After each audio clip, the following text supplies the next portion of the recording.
말씀입니다. 느헤미야 2장 11절에서 20절의 말씀은 구약성경 728페이지 근처와 우리 화면에도 나와 있습니다. 우리 11절에서 20절의 말씀을 한 절씩 교독하시면서 마음에 받겠습니다. 제가 먼저 11절의 말씀을 봉독합니다. 내가 예루살렘에 이르러 머문 지 사흘 만에 내 하나님께서 예루살렘을 위해 무엇을 할 것인지 내 마음에 주신 것을 내가 아무에게도 말하지 아니하고 밤에 일어나 몇몇 사람과 함께 나갈새 내가 탄 짐승 외에는 다른 짐승이 없더라. 그 밤에 골짜기 문으로 나가서 용정으로 본문에 이르는 동안에 보니 예루살렘 성벽이 다 무너졌고 성문은 불탔더라. 앞으로 나아가 샘문과 왕의 못에 이르러서는 탄 짐승이 지나갈 곳이 없는지라. 그 밤에 시내를 따라 올라가서 성벽을 살펴본 후에 돌아서 골짜기 문으로 돌아왔으나 방백들은 내가 어디 갔었으며 무엇을 하였는지 알지 못하였고 나도 그 일을 유다 사람들에게나 제사장들에게나 귀족들에게나 방백들에게나 그 외게 일하는 자들에게 알리지 아니하다가 후에 그들에게 이르기를 우리가 당한 공경은 너희도 보고 있는 바라. 예루살렘이 황폐하고 성문이 불탔으니 자 예루살렘 성을 건축하여 다시 수치를 당하지 말자 하고 또 그들에게 하나님의 선한 손이 나를 도우신 일과 왕이 내게 이른 말씀을 전하였더니 그들의 말이 일어나 건축하자 하고 모두 힘을 내어 이 선한 일을 하려 하매 호른 사람 산발락과 종이었던 암몬 사람 도비아와 아라비아 사람 게셈이 이 말을 듣고 우리를 업신여기고 우리를 비웃어 이르되 너희가 하는 일이 무엇이냐 너희가 왕을 배반하고자 하느냐 하기로 내가 그들에게 대답하여 이르되 하늘의 하나님이 우리를 형통하게 하시리니 그의 종들인 우리가 일어나 건축하려니와 오직 너희에게는 예루살렘에서 아무 기업도 없고 권리도 없고 기억되는 바도 없다 하였느니라. 아멘. 하나님의 말씀입니다. 아멘. 우리 하반기 금요 구역장 성경 공부 우리 오신 여러분들 다시 한번 좋으신 예수님의 이름으로 환영하고 축복합니다. 우리 서로를 바라보며 사랑하는 우리 구역 식구들 오랜만에 봤습니다. 방역 끝나고 처음 만남인데요. 사랑하고 축복하는 마음으로 인사하겠습니다. 사랑합니다. 축복합니다. 존경합니다. 감사합니다. 네. 정말 선한 목자 되신 주님께서 지난 무더웠던 여름도 우리를 지키시고 보호해 주셔서 우리를 여기까지 인도해 주셨습니다. 목자의 음성에 따라 한 걸음 한 걸음 걷다 보니 그 무더웠던 여름도 그 눈물의 골짜기도 지나서 이렇게 선선한 9월이 되었습니다. 선한 목자 되신 주님의 음성을 따라 순종하며 나아갔다니 나는 하는 건 없지만 목자 되신 주님께서 이를 이루어 주십니다. 가장 선한 길로 가장 좋은 길로 우리를 인도해 주실 것을 믿습니다. 우리 내 평생 우리 마지막 주님이 부르시는 그날까지 선한 목자 되시는 주님의 음성을 따라 순종하며 걸어가기를 간절히 축복합니다. 오늘은 선한 일을 이루시는 하나님이라는 주제로 느헤미야 말씀을 통해서 하나님의 말씀을 나누고자 합니다. 한 여성이요 배가 이렇게 불렀어요. 출산을 앞두고 병원에 들어갔습니다. 이제 곧 아기가 태어날 거예요. 진통이 시작되었습니다. 얼마나 고통스럽습니까? 얼마나 아픕니까? 견딜 수 없는 고통에 소리를 지르며 남편을 불렀습니다. 한 그 여성이 뭐라고 했을까요? 남편에게는 절대 둘째는 없어. 이렇게 얘기해. 얼마나 고통스럽겠습니까? 힘겨운 시간이 지나고 드디어 아기가 태어났어요. 아기가 얼마나 예뻐요, 그렇죠? 너무 예쁩니다. 엄마 아빠는 예쁜 아기를 안습니다. 그리고 최선을 다해서 키웁니다. 하루하루 지낼 때마다 아이에게 오는 너무 행복과 기쁨으로 말미암아서 지난번에 출산한 그 고통이 잊어버린 거예요. 그래서 엄마는 아빠에게 다시 이렇게 얘기합니다. 다시 둘째를 계획합시다. 해산의 고통은 크지만 그 후에 말할 수 없는 더 큰 기쁨이 있기에 오늘 이 어려움도 우리는 견딜 수가 있다는 거예요. 십자가의 길, 골고다의 언덕길은 어렵지만 십자가 너머의 부활의 소망이 있기에 오늘도 믿음의 길, 그 십자가의 길을 순종하며 거닐 수가 있다는 거예요. 눈에 보이는 현실만 바라보면 사람을 주저앉게 합니다. 앞에 예상치 못한 큰 산이 있으면 우리는 어쩔 수 없이 주저앉게 되어 있습니다. 하지만 눈에 보이지 않는 장래의 소망은 나를 움직이게 합니다. 소망이, 희망이 있기에 지금은 어렵지만 거닌다는 거예요. 이 또한 지나가리라. 소망이 있는 사람은 그 사람의 발과 손을 움직이게 합니다. 사랑하는 성도 여러분, 이 질문을 우리 마음에 새기며 오늘 말씀을 다시 한번 마음에 받고자 합니다. 먼저 우리 주보와 화면에 나와 있는 배경 이야기, 어떤 배경이 있는지, 느헤미야 시대에 어떤 배경인지 함께 읽어가면서 마음에 새기겠습니다. 배경 이야기 함께 했습니다. 느헤미야가 예루살렘으로 귀환해 사흘을 머물렀습니다. 당시 수산에서 예루살렘까지는 최소 3개월이 걸리는 거리였습니다. 긴 여정에 피곤할 만도 하지만 느헤미야는 단 사흘만 휴식한 후 곧바로 예루살렘 탐사를 시작합니다. 그는 단순히 포로 귀한 자로 예루살렘에 온 것이 아니라 예루살렘 성벽을 재건하고 이스라엘을 온전히 세우는 사명을 이루기 위해 왔습니다. 이에 대한 열정은 하나님이 그의 마음에 주신 선한 일을 완성하는 52일 동안 멈추지 않았습니다. 느헤미야는 하나님이 그의 마음에 부어주신 뜻에 따라 담대하게 나아갔습니다. 때로는 뱀처럼 지혜롭고 대적들을 따돌렸고 때로는 비둘기처럼 부드럽게 백성을 설득했습니다. 결국 하나님은 선하신 손길로 성벽 재건을 반대하는 무리의 방해를 뚫고 느헤미야와 백성의 건축을 형통하게 이끄셨습니다. 느헤미야는 하나님이 주신 사명을 정확히 분별하고 그 일을 이루기 위해 최선을 다했습니다. 그리고 마침내 하나님의 부르심 곧 예루살렘 성벽을 재건하는 일을 완수했습니다. 아멘. 그렇습니다. 남유다 백성들 하나님의 심판을 받았습니다. 바벨론으로 포로로 끌려가게 되는 거예요. 바벨론으로 끌려가서 온갖 고난과 핍박을 받습니다. 무려 몇 년 동안? 70년 동안. 포로 생활 참 힘들겠죠. 그의 영혼육이 다 지쳤을 거예요. 만신창이가 되었을 거예요. 그럼에도 불구하고 우리 하나님은 절대로 버려두지 아니하였습니다. 눈물의 선지자 예레미야를 통해서 그들에게 다시 소망과 희망을 주시는 거예요. 70년 후에 너희가 다시 고국으로 돌아가리라. 70년을 버티고 견딜 수 있는 그 소망과 희망을 주시는 거예요. 그렇습니다. 하나님의 꿈을 예레미야 선지자 그 눈물을 통해서 보여주셨습니다. 근데 정말로 하나님의 꿈이 이루어졌습니다. 큰 나라, 제국 절대로 무너지지 않았던 그 바벨론이 파사, 그 페르시아를 통해서 무너지게 되고 또 그 나라의 칙령, 그 왕의 칙령으로 다시 정말 유다 백성이 고국으로 돌아가는 그 축복이 그들에게 있는 거예요. 하나님의 꿈이 이루어졌습니다. 그래서 그 바벨론 포로 생활 그 남유다 백성들이 한 번에 우르르 이렇게 예루살렘으로 간 것이 아니라 총 3차례에 거쳐서 귀환을 한 거예요. 첫 번째 총독 수룹바벨을 통해서 한 번 갔고, 첫 번째 갈 때는 아마 건강하고 젊은 사람들이 아마 갔을 거예요. 두 번째는 에스라를 통해서, 선지자 에스라를 통해서 두 번째 귀환을 하고, 세 번째 오늘 선지자 누구입니까? 느헤미야를 통해서 마지막 남아있는 그 유다 사람들을 데리고 이제 마지막으로 가는 거예요.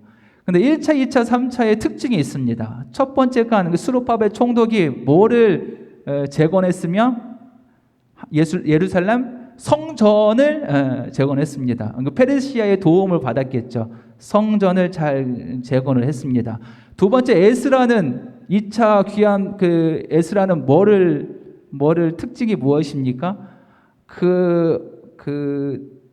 하나님의 율법서를 다시 찾게 되고 백성들 앞에 다시 하나님의 말씀이 낭독되고 듣게 되었다. 축복이죠. 이제 오늘 느헤미야는 뭐가 특징입니까? 느헤미야는 무너졌던 성벽, 예루살렘의 큰 성벽을 다시 재건하는 하나님의 역사가 이루어집니다. 그런데 성전은요, 집이잖아요. 그렇죠? 성전 짓는 것은 물론 어렵겠지만 크게 어려움이 없었습니다. 왜냐하면 첫 번째 귀한 공동체는 힘이 좀 있고 젊은 사람들이 귀환했기 때문에 어느 정도 좀 그 돈 있고 또 건축물만 있으면 이렇게 건축할 수가 있어요. 성전은 건축하는데 큰 문제는 없습니다. 또 페르시아가 도움을 줬기 때문에. 그런데 문제가 있어요.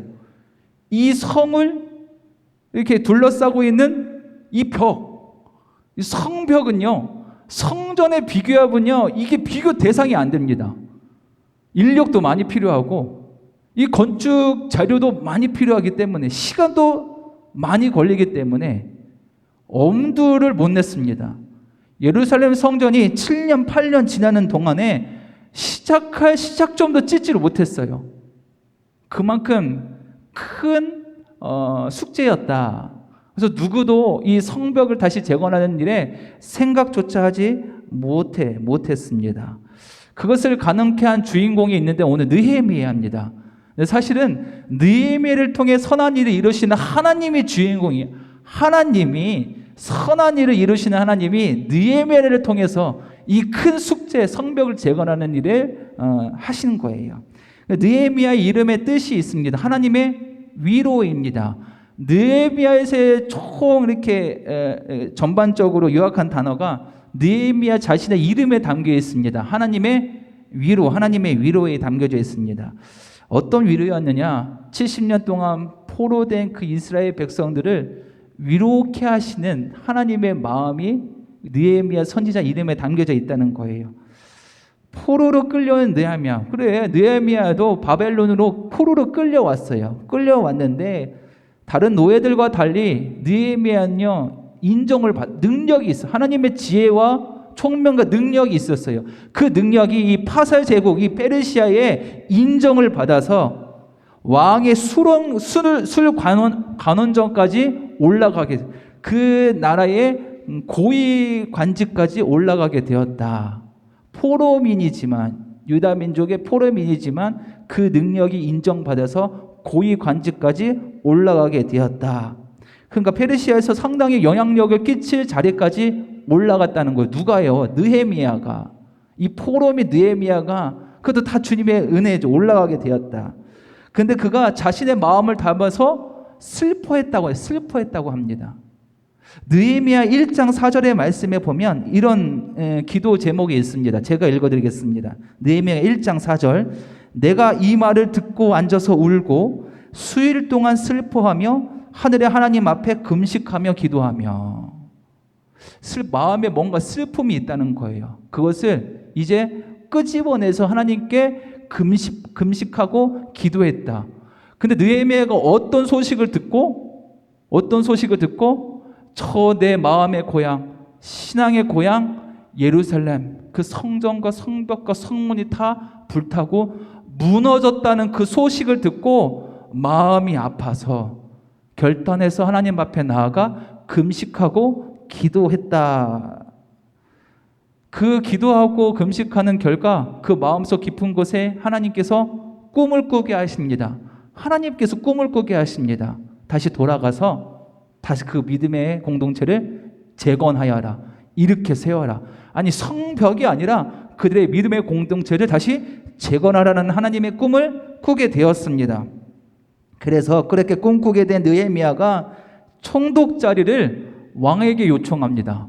이 나라의 총독 자리를 왕에게 요청합니다. 왕이 이 제안을 들어줍니다. 총독이 되어 총독의 직책을 얻자 그는 곧바로 어떻게 합니까? 짐을 싸서 어디로 가요? 고향 땅으로 가요. 세상에서 가장 큰 지위를 얻었는데 이 지위를 누리는 것이 아니라 어떻게? 그 지혜의 힘과 능력을 가지고 하나님의 꿈을 향해서 가는 거예요. 그 페르시아에서 예루살렘까지 오늘 말씀해 보니까 한 3달 정도 긴 거리였습니다. 쉬지 않고 걸었습니다. 걸어서 달려갑니다. 그 결심은 참 쉽지 않았을 것 같습니다. 왜냐하면 큰 지위였으니까. 세상의 성공의 자리를 내려온다는 것은 참 어렵지 않습니까? 제일 큰 지위까지 올라갔는데, 성공의 자리까지 올라갔는데 내려놓고 하나님의 꿈을 위해서 사용한다는 것은 쉬운 결정이 아니었습니다. 하지만 느헤미야는 금식하며 기도하며 그 마음에 하나님의 꿈이 절대 요동치 않았기 때문에 그 자리에 오르는 즉시 그 꿈을 가지고 예루살렘으로 갔던 거예요. 3달을 걸러서 걷고 또 걸었습니다. 드디어 예루살렘에 도착했습니다. 도착했으니 좀 쉬어야 되잖아요. 사흘 동안 3일 동안 쉬었다라고 성경에 말씀하십니다. 그 사흘 동안 쉬면서 그냥 가만히 앉아서 그냥 쉬었을까요? 그러지 않았어요. 성전을 한 바퀴 돕니다. 성전을 한 바퀴 돌면서 느헤미야가 어떻게 합니까? 눈물이 흘릴 수밖에 없는 거예요. 황폐하니까, 처참하니까. 내가 그토록 그리웠던 그 고향이 정말 황폐한 모습 그 자체였으니까 눈물이 흐르는 거예요. 사흘 동안 예루살렘 성을 주변을 둘러봅니다. 황폐된 예루살렘을 보고 눈물을 흘리며 또 기도하고 또 다짐하고 또 기도합니다. 반드시 하나님의 꿈이 이루어질 것을 소망하며 사흘 동안 거닐면서 예루살렘을 거닐면서 기도하고 결단합니다. 그런데 이 성벽을 이제 건축해야 되는데 쉽지가 않습니다. 왜냐하면 아까 말한 대로 너무 범위가 크잖아요. 돈도 많이 필요하고 범위도 크고 일할 사람도 많이 필요하기 때문입니다. 거기에다 방해꾼들이 너무도 많습니다. 도와주는 사람뿐만 아니라 방해꾼들이 많다는 거예요. 그런데 느헤미야는 이 일을 해냅니다. 아니 선한 일을 이루시는 하나님께서 느헤미야와 남유다 백성들이 하나 되게 하셔서 무려 52일 만에 이 성벽을 이룩해 하십니다. 성벽을 이룩해 하는 것이 중요한 것이 아니라 온 남유다 백성들이 하나가 되었다는 것이 하나님의 가장 큰 축복입니다. 하나가 흩어진 마음이 하나가 되어서 믿음의 공동체를 다시 재건한다는 거예요. 오늘 말씀 나누기 첫 번째 질문입니다. 한번 읽고 답을 해보겠습니다. 첫 번째 질문 함께 있습니다. 느헤미야가 예루살렘 성벽을 재건하려고 한 이유는 무엇인가요? 17절의 말씀 함께 있습니다. 후에 그들에게 이르기를 우리가 당한 공경은 너희도 보고 있는 바라. 예루살렘이 황폐하고 성문이 불탔으니 자 예루살렘 성을 건축하여 다시 수치를 당하지 말자 하고. 아멘. 1차 포로 귀환 공동체는요, 수르바벨 이 총독의 중심으로 성전은 재건하였지만 여전히 그 주변은 폐허로 남았습니다. 손을 쓸 수 없을 정도로 큰 범위가 있었다는 거예요. 성벽은 꿈에도 꾸지도 못했습니다. 또한 포로된 귀한 백성들은 그의 삶이 어땠겠습니까? 뭐 있었어요? 자기네 70년 전에 자기네 집과 터와 밭을 갔더니 그것을 누가 차지하고 있어요? 모르는 이방 사람들이 차지하고 있는 거예요. 70년 동안 그 집을 가만히 두겠어요? 다른 민족들이 와서 내 집을 차지하고 주인 행세하고 있는 거예요. 집 주인은 어디 있어요? 귀한 공동체들이 어디 있어요? 살 곳이 없는 거예요. 먹을 것도 터전도 없는 거예요. 그런 상황 가운데 성벽을 지어라? 말도 안 되는 소리입니다. 그리고 그들은 돌아오자마자 존경을 받은 것이 아니에요. 수치와 어려움을 당합니다. 수치. 이방 민족에게 수치. 너희는 패배한 하나님을 믿는 백성이구나. 수치를 당하고 어려움 가운데 있습니다. 그래서 느헤미야는 반드시 성벽을 재건해서 우리의 믿음을 다시 온전케 하자. 이 꿈이 마음속에 계속 타올랐습니다. 하나님의 선한 부르심에 최선을 다해서 기도했더니 하나님께서 그 선한 일을 이루어 주십니다. 말씀 나누기 우리 두 번째 질문이 있습니다. 두 번째 질문도 함께 있습니다. 느헤미야가 포로지에서 귀환한 유다 백성과 함께 예루살렘 성벽을 재건한다는 소식을 듣자 대적들은 어떻게 반응했나요? 19절 제가 읽습니다. 호론 사람 산발락과 종이었던 암몬 사람 도비야와 아라비아 사람 게셈이 이 말을 듣고 우리를 업심여기고 우리를 비웃어 이르되 너희가 하는 일이 무엇이냐? 너희가 왕을 배반하고자 하느냐 하기로. 하나님의 선한 일임에도 불구하고 방해꾼이 있다는 거예요. 악한 세력들이 있다는 거예요. 하나님의 선한 일이잖아요. 하나님의 꿈이잖아요. 성벽을 지어야 되고 믿음의 공동체를 재건하는 하나님의 선한 일임에도 불구하고 이렇게 구석구석에 반대하는 대적자들이 있다는 거예요. 너희들은 절대로 그 큰 성벽을 이루지 못할 거야. 재건하지 비웃는다는 거예요. 이런 상황에서 느헤미야는요, 비웃는 저들을 보았을까요? 안 봤어요. 대적자들의 그 조롱과 협박에 관심이 있었습니까? 없었어. 그냥 무시했어요. 누구를 보았습니까? 다만 이 역사, 이 선한 역사를 이루시는 누구만 봤습니까? 하나님만 봤어. 하나님. 저들이 아무리 비방하고 조롱해도 나는 쏠리지 않았어요. 오직 하나님만 봤다는 거예요. 그것이 20절의 말씀에 나와 있는데요. 20절 말씀은 세 번역 말씀으로 화면에 준비했습니다. 화면을 따라 저와 함께 있습니다. 시작. 내가 나서서 그들에게 대답하였다. 하늘의 하나님이 우리를 위하여 이 일을 꼭 이루어 주실 것이요, 성벽을 다시 쌓는 일은 그분의 종인 우리가 해야 할 일이요, 예루살렘에서는 당신들이 차지할 몫이 없소, 주장한 권리도 기억할 만한 전통도 없소. 담대하게 그들에 맞서 대답합니다. 하나님께서 하실 것입니다. 우리는 그 하나님의 말씀에 순종할 뿐입니다. 아멘입니까? 느헤미야 담대합니다. 왜? 그 마음에 하나님의 꿈이 사로잡혀 있기 때문에 담대하게 그 조롱과 비웃음, 그 원수를 극복하는 거예요. 극복합니다. 사랑하는 성도 여러분, 우리도 하나님이 주신 귀한 사명, 선한 역사 가운데 수행할 때, 순종할 때 수많은 방해, 사탄의 공격들이 우리를 또 가로막을 때가 많습니다. 많아요. 그럴 때 우리의 눈 앞에 닥친 우리 시련, 아픔, 그것만 매몰되지 말고 집중하는 것이 아니라 이 일을 이루시는, 선한 일을 이루시는 우리 하나님만 집중하자, 이 말씀입니다. 하나님만 집중하자. 이 일을 이루신 하나님의 손길을 집중하자. 나의 그 작은 믿음을 통해서 크신 하나님을 바라보자. 그 크신 하나님이 내 앞에 쌓인 모든 산들을 옮겨주실 것이요, 아멘. 이 산을 넘게 하실 것이요, 아멘. 그 믿음으로 크신 하나님을 바라보자. 그럼 반드시 승리케 해 주실 것입니다. 느헤미야는 이 작은 믿음, 이 결단한 믿음이 있었기에 하나님, 우리의 절대적 대상 하나님만 바라보며 전진했더니 선한 일을 하나님께서 놀랄만 52일 만에 그 큰 성벽을 재건케 하시고 믿음의 예배의 공동체를 다시 재건하게 하셨다. 하나님이 하셨다. 오늘 말씀 다지기 함께 읽고 오늘 말씀을 마치고자 합니다. 말씀 다지기 화면에도 나와 있습니다. 함께 있습니다. 성도가 하나님의 뜻에 순종할 때 대적의 방해가 뒤따를 수 있습니다. 느헤미야가 무너진 성벽을 재건하기 위해 바사의 수상궁에서 예루살렘까지 먼 길을 왔을 때 대적들의 조롱이 그를 기다리고 있었습니다.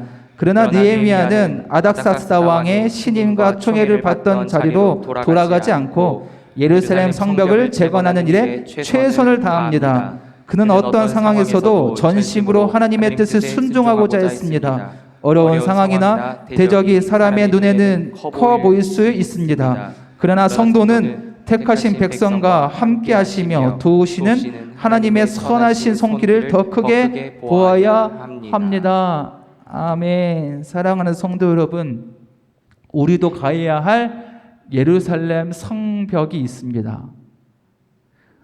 오늘 내가 그 성벽 앞에서 눈물을 심고 나의 계획을 심고 하나님의 꿈을 이루어질 그 성벽에 우리가 있다는 거예요. 우리가 나아갈 성벽이 반드시 있다는 거예요.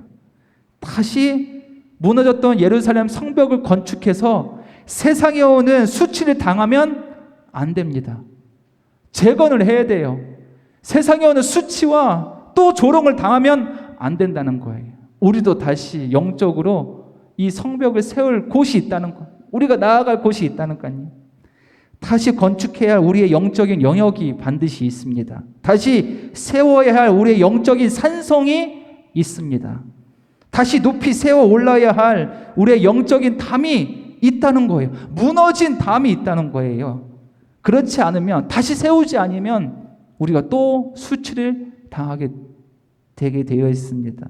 그렇지 않으면 다시 죄의 종노릇에 빠지게 되어줄 수밖에 없는 거예요. 그것을 반드시 우리가 해야 합니다. 우리가 해야 합니다. 그런데 부족한 나에게 주님께서 이 말씀을 우리에게 주십니다. 18절의 말씀 함께 읽습니다. 18절 화면에도 나와 있습니다. 함께 읽습니다.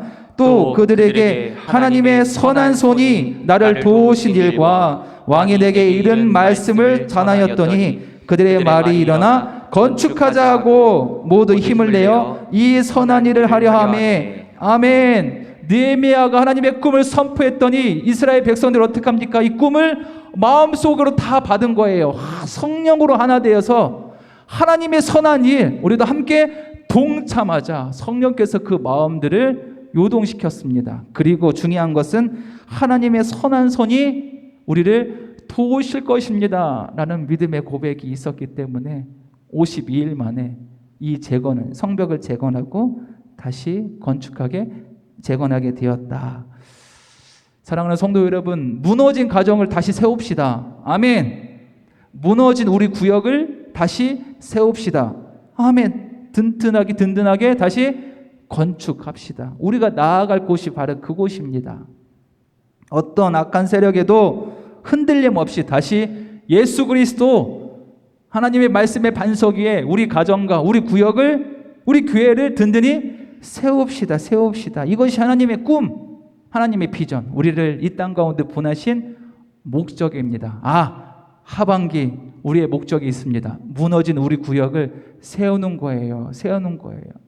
우리 구역들을 다 불러 모아서 하나님의 꿈을 선포하는 거예요. 그러면 성령께서 우리 구역원들 식구들 마음에 임재해 주셔서 그 꿈을 받아들이게 하시고 한마음 되게 하시고 하나님의 꿈을 향해서 우리 구역이 힘차게 전진할 수 있다는 거, 믿음의 공동체를 재건할 수 있다는 거. 왜? 우리는 부족하지만 선한 일을 이루시는 하나님이 크시기 때문에 그 능력의 하나님을 이번 하반기 때 우리 구역을 통해서 발견하고 이루시기를 간절히 축복합니다. 그런 공동체에 희망이 있습니다. 그런 사람에게 세상의 희망이 될 줄을 믿습니다. 이 시대에 하나님의 원하시는 희망의 일꾼, 희망의 구역, 우리 구역이 되기를 좋으신 예수님의 이름으로 간절히 축원합니다. 아멘. 우리 마지막으로 말씀으로 기도하게 함께 읽으며 나눔을 마치겠습니다. 기도하게 함께 읽습니다. 하나님의 선한 일을 감당할 수 있는 믿음과 용기를 제게 주소서. 어떤 방해와 어려움이 있더라도 늘 곁에서 도우시며 마침내 그 일을 이루시는 신실하신 하나님만 바라보고 나아가게 하소서. 아멘.